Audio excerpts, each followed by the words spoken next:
Hi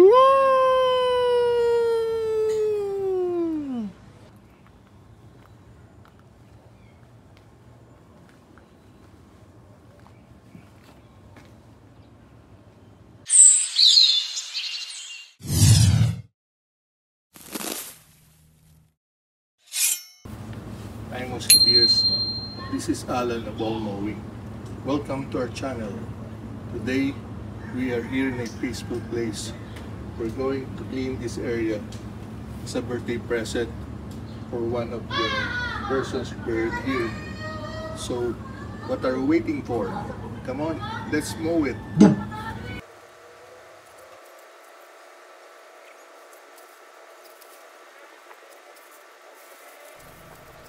Ngayon, hindi lang ako basta nagtatabas ng damuhan. Binisita ko ang lalaking nagturo sa akin kung ano ang kahulugan ng tunay na trabaho, tunay na pag-ibig, at tunay na pagbibigay.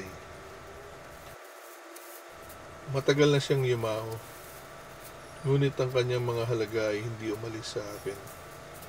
Naniniwala siya sa pagtulong sa iba, hindi para sa pera, hindi para sa papuri, ngunit dahil ito ang tamang gawin. At ang mga halagang iyon ay nananalaytay sa bawat bakuran na aking tinatabasan ng libre.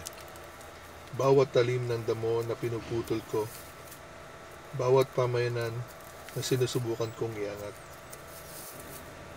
Hindi siya mayaman, ngunit palagi siyang may oras para tumulong.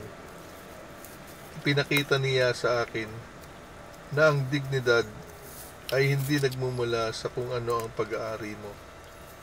Ito ay nagmumula sa kung paano ka magmalasakit. Kaya ngayon, ibinabalik ko sa taong nagbigay sa akin ng lahat. Nililinis ang kanyang pahingahan, tulad ng minsang tinuruan niya akong linisin ang aking sarili. Ginagawang maganda ang maliit na espasyong ito, tulad ng sinubukan niyang pagandahin ang mundo sa sarili niyang tahimik na paraan. Dinadala kita sa bawat bakuran na aking dinadaanan. Salamat sa iyong mga aral, sa iyong halimbawa, at sa iyong pagmamahal. Ito ay para sa iyo, Tatay.